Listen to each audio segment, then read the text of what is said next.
nahirapan. Thank you, Ma'am Regina. So again, P4C.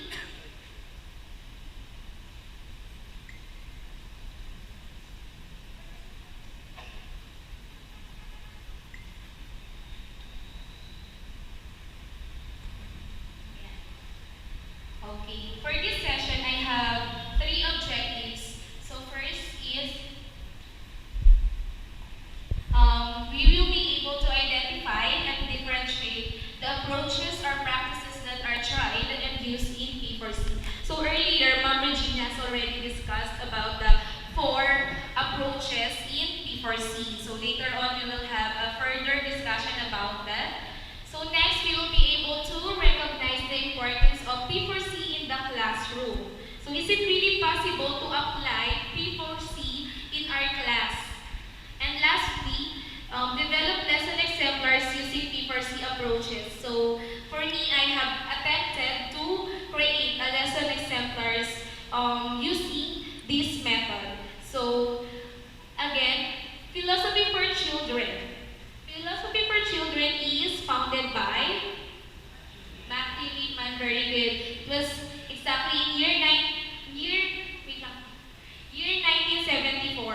So Matthew Liebman is a professor at Columbia University.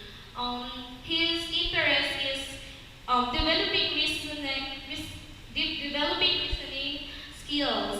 Okay, but during his time, he witnessed that his students have underdeveloped reasoning skills. So with his belief that children possess the ability of they can think abstractly from an early age.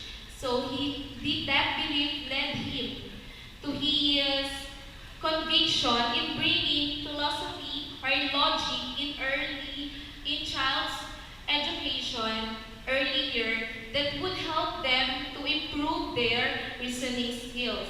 So again, P4C is do you think this is another course or another subject?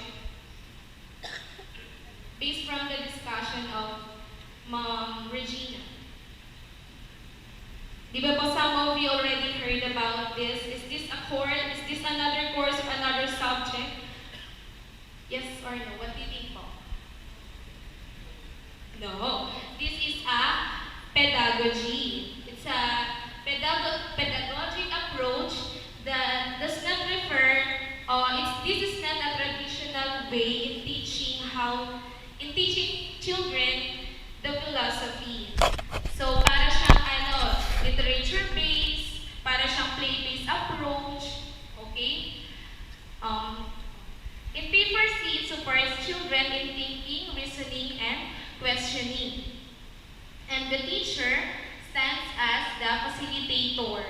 The teacher will lead the discussion and to create the class, to have rational argument. So in P4C, it creates a community of inquiry. What is a community of inquiry? This is where the children come together to think together and to have a dialogue, to have a common belief. Okay, diba?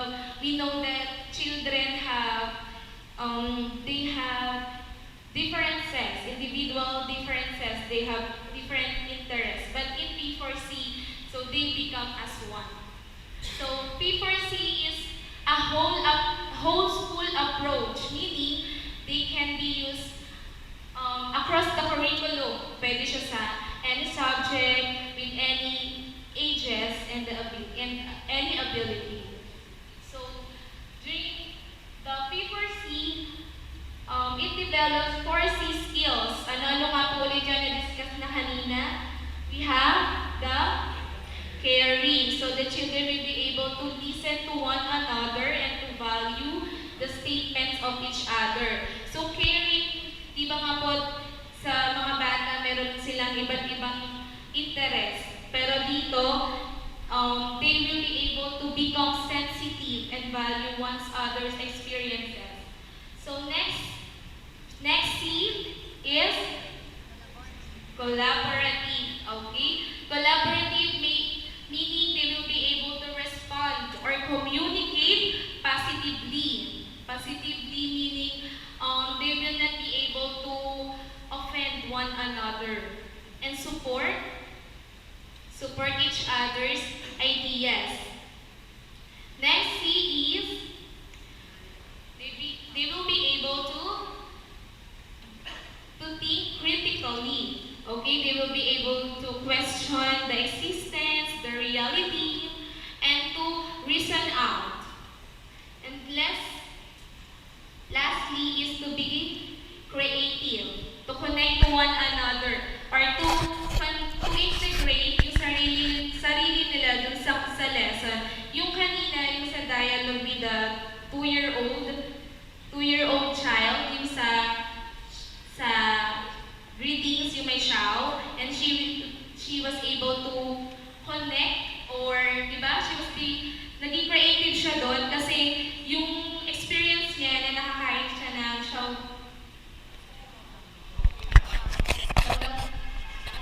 wow, ayun, na-connect niya.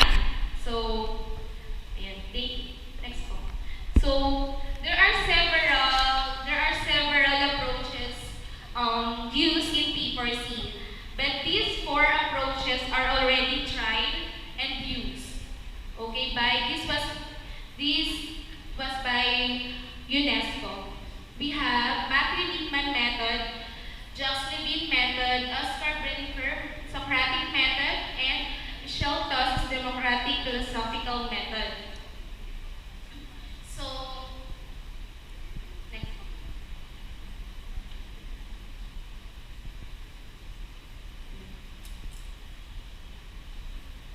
So how do we create lesson exemplars? Yes. This is how I created my lesson exemplars based on my readings. So first, diba, may I know po who are teachers here or yung nagpa-practice po yung nasa teaching career po. Nagtuturo. Ayan. Ayan. So now, we are making the theories or the skills that Ma'am Regina has said earlier into a practice. Nasa reality na po tayo. So first, we have the curriculum.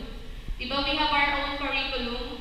Iba-iba po tayo, especially po sa mga private schools. Iba-iba po yung subjects and topics natin during the quarter.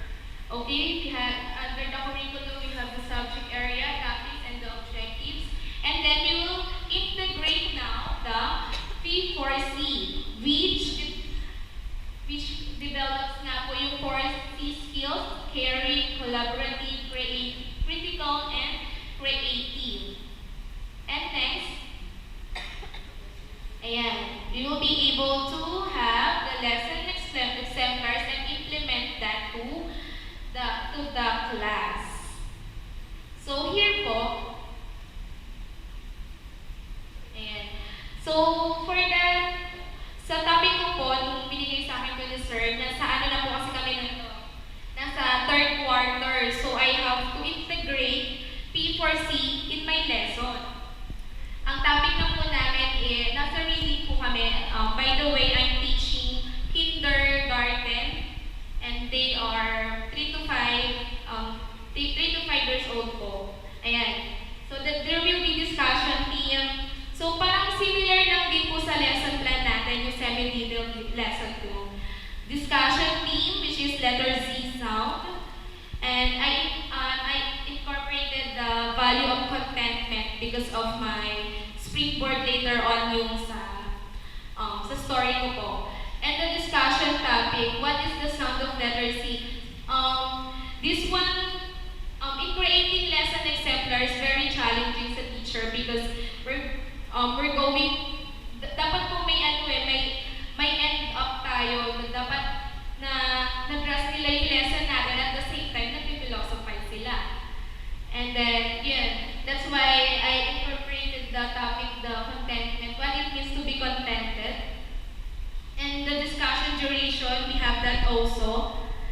45 to, the lesson will run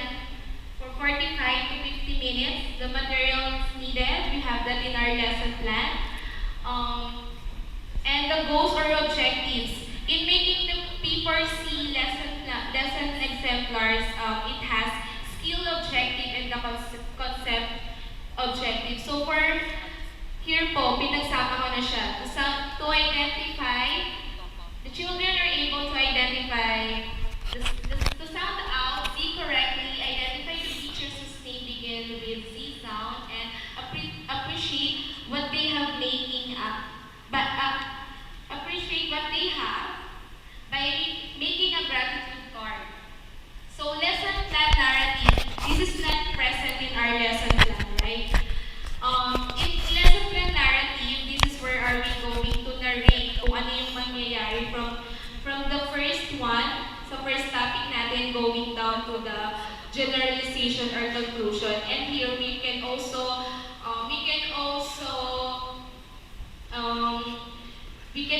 state our purpose, kung bakit yun yung ginawa natin, kung bakit yun yung story, kung bakit yun yung story na ginamit natin, and bakit yun yung anong purpose, anong objective natin, kung bakit yun yung activity na ipapagawa natin sa mga bata. So that is the lesson plan narrative. Next one, the introduction. The introduction means the lesson proper. The lesson proper itself. Stimulus stands for the motivation. So that my motivation is a story, Z in the Zoo, by Rihima Rawal. So, ayan po yung springboard ko. I have read the story, and then, di ba, sa mga, kapag nag-teaching reading po tayo, we use questions the before reading. When we say before reading, for example, we have book. Yan, pinapakita natin, we are getting meron na ba silang schema or background about the story? What can you say about the picture?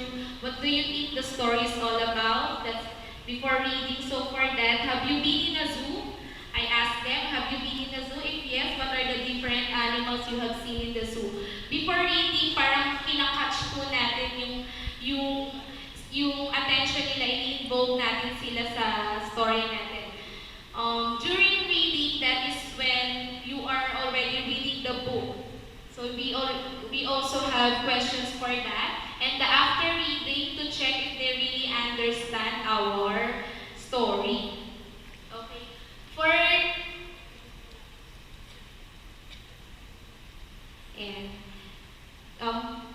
To lead to the P4C question, questions for discussion, can you retell the story? And next, if you were moved, will you be sad because you don't have zigzags? Kasi po yung story doon, si Moo, parang nainggit siya kay Z kasi may zigzag siya. Pero si Z, pina-realize niya na you don't have to be sad because you have horns. And I don't have. Ayan. So, yun. Doon ko pinakita yung being contented kung anong meron ka.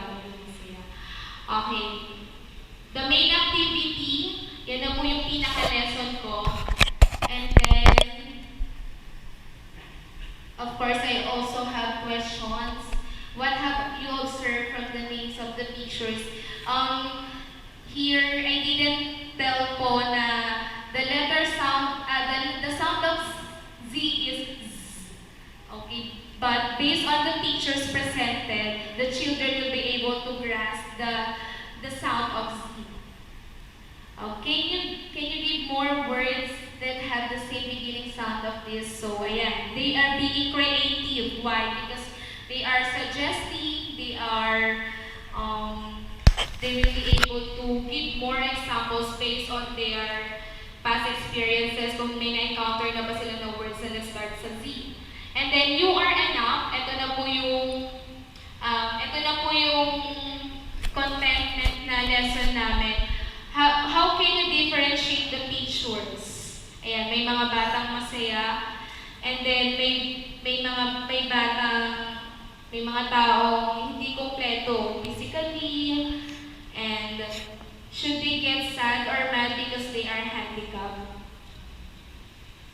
Okay, and then after that, may concluding activity tayo. The concluding activity is equivalent po sa general inclusion natin sa lesson plan natin. So for that, may concluding activities, drawing activity. The children will be given time to draw what they have learned today.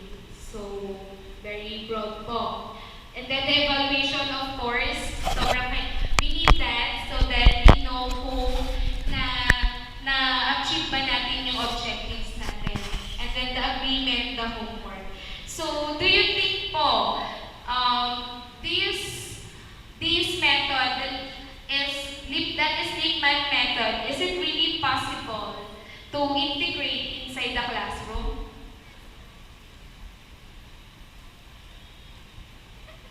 Is it possible? Can we integrate? Okay, let's see po.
Liebman method.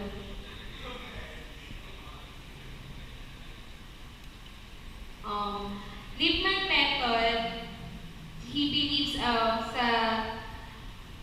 active learning ni Dewey. So it is the most influence of the on the development of philosophy for children in the world. Only systematic philosophy program for the 6 to 16-year age group. Liebman has developed, he wrote 7 novels. Unfortunately, those 7 novels have teacher's manual. So nakalagay na din po doon yung instructional materials. But unfortunately, it is not available. So, sa Liebman method, it has 3 concepts or aspects.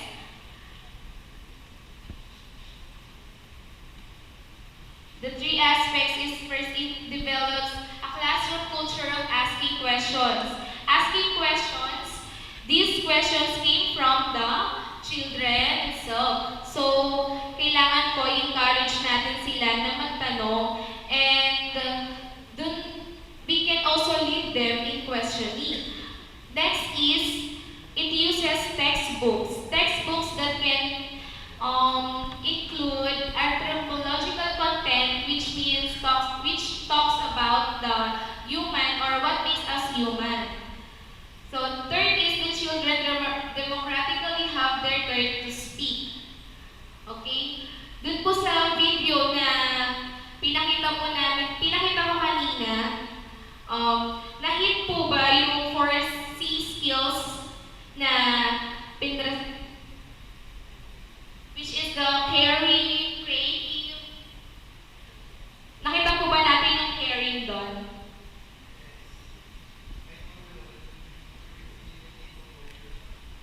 Okay, check tayo sa caring.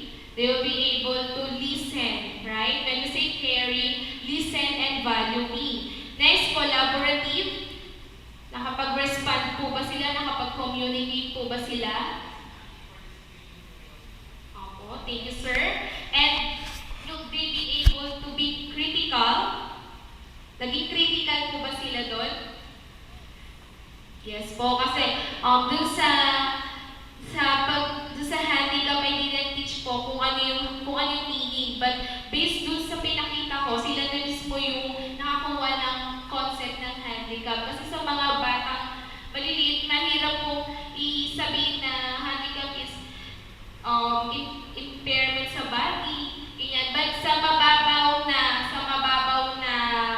nakahulugan, na-guess na po nila yun, basta handicap may physically hindi nagpa-function sa'yo, or yun nga po, no eyesight or deaf, sinabi pa po deaf, yun, kasi hindi na po na-include sa video.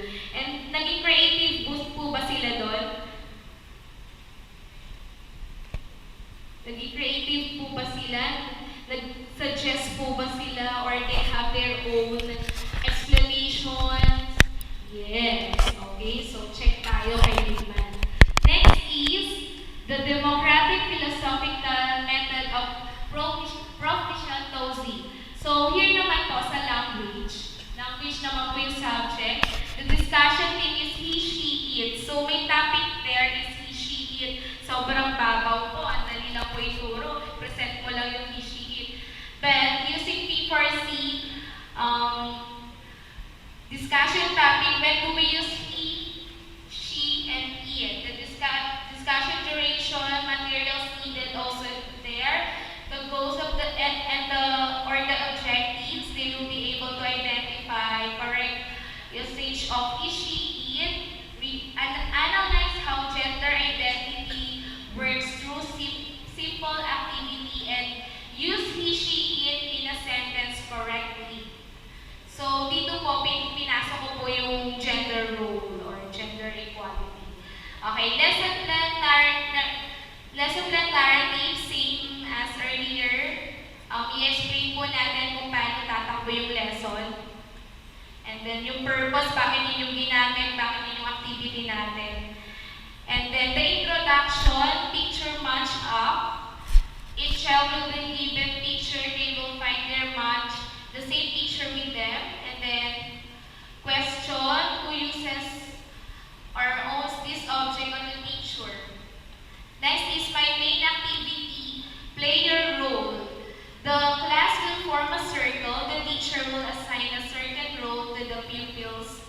that was based dun sa democratic philosophical method of Prof. Michelle Tosi. And then the teacher will present the pictures. Ayan po. So, yung boy nagpe-play ng dolls, yung girl nagpe-play ng chalk. Pwede po ba yun? Kasi di ba po, sa mga bata, girls use dolls, boys play chalk, sila lang. And then, sa mommy will go to work, daddy will stay at home. In teaching po kasi the roles of the family members, mommy takes care of the children, and daddy will go to work, will earn money for the family. And then next one, I asked them po kung is it okay if the boy wears girls' clothes or dress, or if the girl wears boys' clothes. Okay? Next po.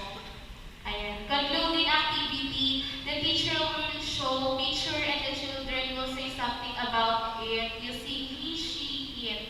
So sa reinforcing po kasi, it also enhance the communication skills of the children, the oracy, the vocabulary of the children, and then the evaluation agreement itself nandun pa rin.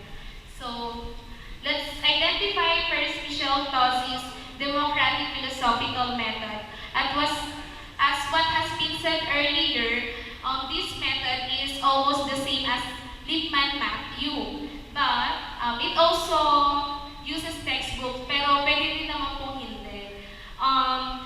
But this method recommends setting up a democratic structure wherein there is a chairperson. The chairperson is the one who oversees the exchange of the discussion, and the chairperson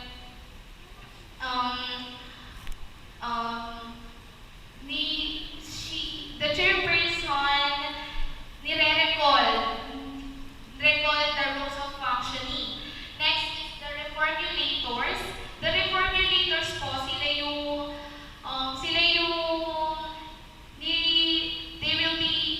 repeat the answer of their classmates based on what they have understood. Okay, the synthesizer sums up the whole discussion.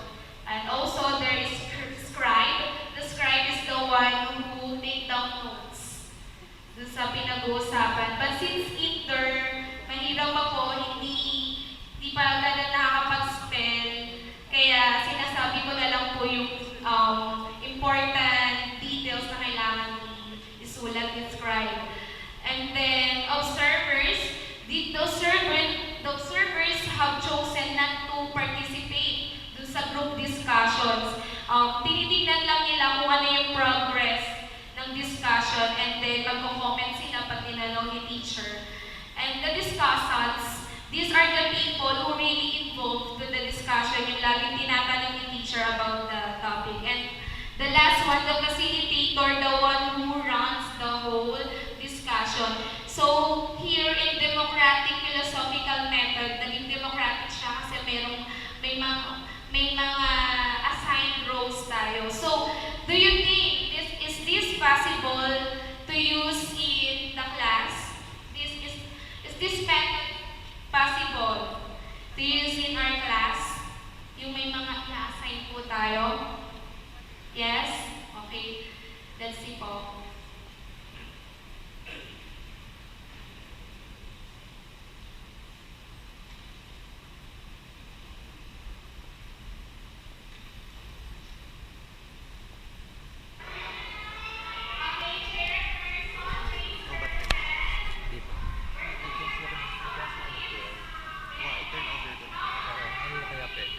Hold lang naman dito.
Um, si Elise and Joseph po, are they the chairperson?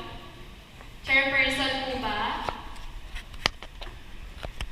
No po, they are not the chairperson, they are the reformulators kasi po, inuulit nila yung sagot sagot ng classmate nila based on what they have understood. So, yung girl po, na nag-sum up ng discussion namin, ano po yung role niya? The synthesizer. So, nakikita po natin doon na nakikinig talaga yung mga bata. And nung sa second trial po na ginawa ko po yun, ibang subject naman po sa science, they really want to experience to become the observer, to become the scribe. Sila na mismo yung nag-raise ng hand. Kasi at first, di ba po, they don't know those terms. Kaya, in-explain ko po muna sa kanila. And then, after nung first try namin, ayun, parang they got used to it kaagad. So, yung 4C skills natin, hearing, nandun po ba yung hearing? They will be able to listen and value the ideas of classmates. Check po ba tayo doon? Yes. Next, collaborative. They will be able to communicate and respond to one another. Check po ba tayo doon? Yes. Critical. Ang ina-expect ko po doon, nasagot nila doon sa Can Boy Play Dolls. Ina-expect ko no, kasi strict sila dyan kapag pang-lalaki lang, kapag pang-babae lang. Pero sinabi nila, may idea sila ng sharing. Ayan, naging critical po ba sila doon? Yes, and then creative. Naging creative po ba sila doon sa mommy and daddy, doon sa pagsusuot ng pagsusuot ng damit ng babae? Yes, okay. So, next method. So, possible po ba? Nakikita niyo na po ba yung mga method na to sa classroom nyo? Naisip nyo na po ba gawin? Ayan, parang meron pa iba naman po yung natin, no? Approach. Next po is, ayan, next is science naman po. First one, reading. Next, language. Now, science.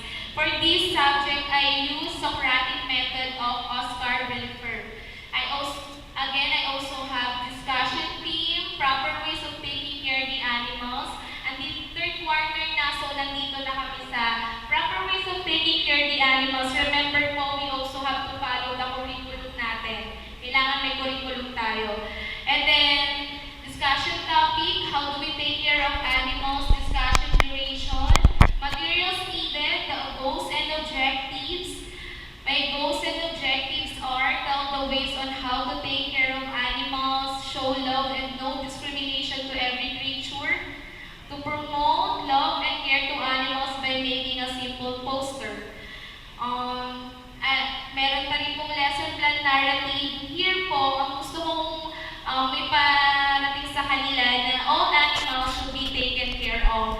Hindi lang yung mga tame animals, yung wild animals po, dapat hindi nila sinasaktan kahit wild animals sila. Okay, next. Next, the introduction, the lesson proper. Stimulus, yan yung stimulus ko, I showed pictures, puzzle solving, differentiate po nila yung magandang animal sa animal na madumi, mabaho. And then I asked them, which one would you choose and why? And then the main activity, the teacher will present the following pictures. Starter question for discussion, should all these animals be taken care of? Kahit madumi, kahit pangit, kahit mabaho, kailangan ba lahat sila inaalagaan natin or hindi sinasaktan? So, mahirap i-convince na yung crocodile, dapat alagaan. Pero I explained to them na pag sinabing taking care, it's not necessary that you should bring at home, but you should give love by not hurting them. And then spread the love and care activity. Ito na po yung pinaka-topic namin na ways on how to take care of them, show love, give them food, shelter, and water.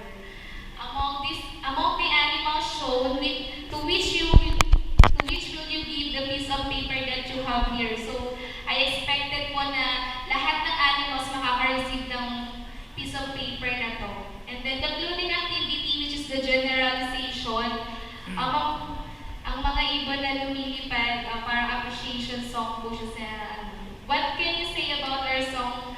What will you do starting today? And then the evaluation, meron pa rin po, and then the agreement. So, let's discuss first Oscar Brennifer Socratic method. This is a closely monitored group discussion wherein the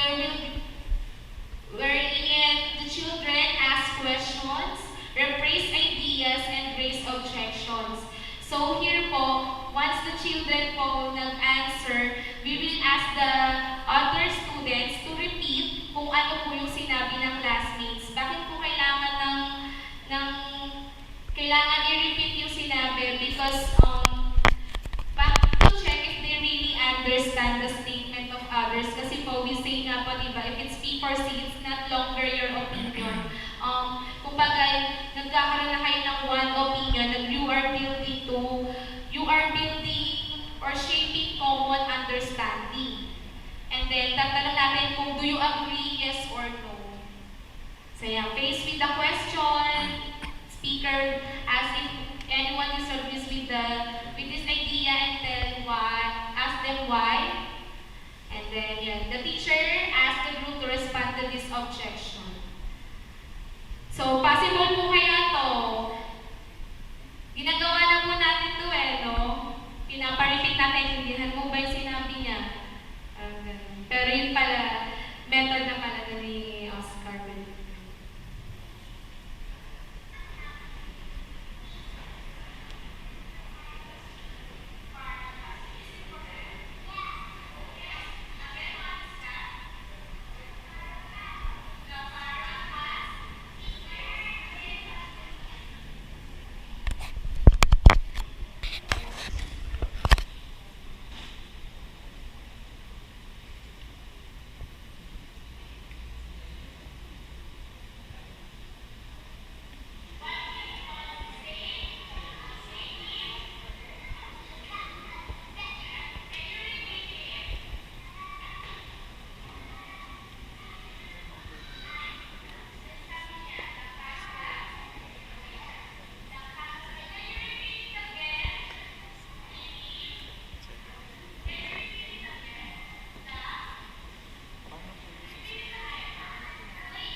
So, yung classmate po, sabi niya, the cat has feathers, but they object, no, because it has fur. So, did we meet the 4C skills? Caring, collaborative, yes. Critical, and creative, yes. So, here for the Socratic method, it also suggests that we have board para we will be guided dun sa discussion na natin. So for the last approach or practice that UNESCO presented is Jacques Levin's method. So science again, mother and baby animals, about growing up. What are the changes occur when we grow up? The goals are, tell the name of the given animal, identify the young of given animal, and last, share some changes that they have observed as they grow, physically, mentally, emotionally. Next, introduction, the story of Moth. So I have read to them the story of Moth, yung munting gamo-gamo. So malungkot po sila sa ending ng story. So again, before reading, during reading, after reading, and for the P4C approach, the Jacques Levin, each child will answer the question below. A ball will be passed around so that each of them will have their turn to speak and share their thoughts. So yung sa Just the Beat po kasi may baton dyan. So naka-circle po, may baton, pinapasa isa-isa. So para po lahat ng estudyante makakapagsalita. But sabi nga po ni Ms. Regina earlier, if they are not yet ready to answer or share their thoughts, they can skip or pass. So may question there. Why did the little moth get hurt? If you were the moth, the little moth, will you do the same thing? Is it really the fire that hurt the moth? Okay, main activity, may yung pinaka-topic ko na po is mother and young animals. So, matchy-matchy, find partner. Concluding activity, I asked them again, why some animals were born exactly like their mother and some were hatched from eggs. Then thumbs up, thumbs down activity, evaluation, paper and pen, and then the agreement. So, Jack's Levine method, ano nga po ba yung Jack's Levine method? The objective of this method is to foster the development of the children's personality. So, it is more on cultivating the affective domain of the students. Yung, what it means to be kind. Kailangan ba honest tayo all the time? Parang ganyan. More on sa personality po ng mga bata. So, teacher tosses out a subject or a question of interest. So, this time, si teacher naman, sa kanya po magagaling yung question. And then, a baton is passed around, like what I have said earlier. And then, listen to the tape for 10 more minutes. Kasi meron po tayo yung cassette tape. We are using tape so that alam po natin for reflecting, we can use that. And then we can ipopost ni teacher para pakinggan ulit ng mga bata, and then pag narinig nila, they can interact kung may gusto pa silang sabihin. Is this possible po inside the classroom? Yes, okay, let's see po.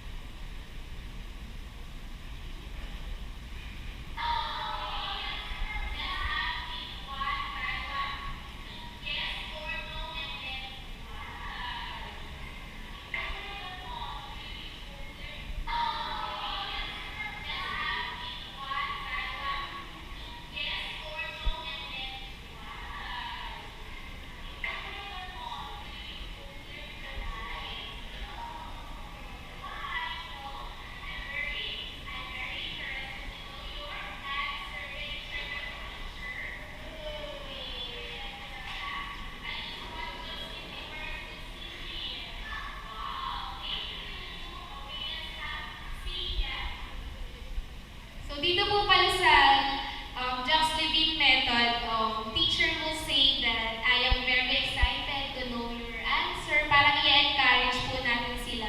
And then nagkakaroon po ng silence si teacher. Pagpinggan niya lang po yung mga bata. Because here, there is no longer right and wrong answers. So yun.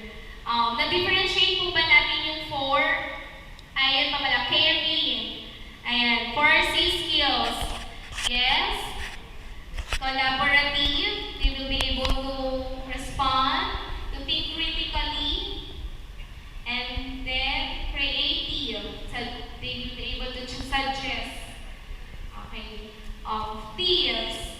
First, we have to ask philosophical questions. When we say philosophical questions po, these are the questions that cannot be answered through theories po. Parang hindi mo siya kayang i-connect sa theories.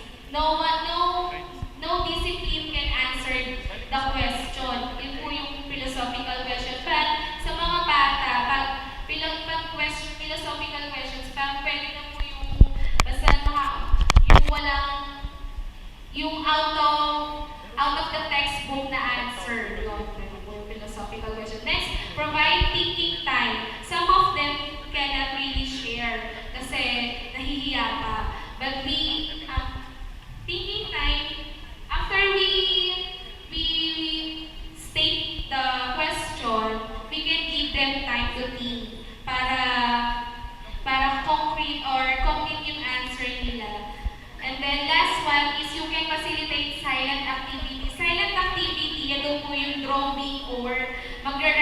has a piece of paper to share their thoughts. Kasi nga po, may mga batang di pa ready mag-share or hindi pa complete yung thoughts nila or nahihiya pa. So here, to sum up or to differentiate para mas lalo natin maintindihan, Lippmann method, again, uses textbooks with anthropological content. Questions came from the children themselves. The Tosis method, it uses also textbook, but it may vary, and it has democratic structure, may mga roles. Okay, Socratic method of Gwyneth propose an idea, may idea, and then reformulation, inuulit, and then the teacher will ask, do you agree or no? And last one, Levine's method, it fosters the development of children's personality more on affective side. It uses baton to pass around and tape recorder. So, ayan, remember, ganyan tayo po yun. Yan po, ayan, questions, textbooks, take just the mean. Okay. Okay. For to sum up, P4C, here's the importance of P4C. P4C enhances communication skills of the children. It also develops art questioning and reasoning skills. It builds one's confidence in sharing their ideas, promotes positive attitudes in responding to others, and last, challenging. P4C is challenging yet rewarding. We may not be seen the result ngayon, hindi natin makikita, pero makikita natin yung sa everyday conversation of the children. They become being reasonable and they can think logically. So let's go for P4C. Thank you.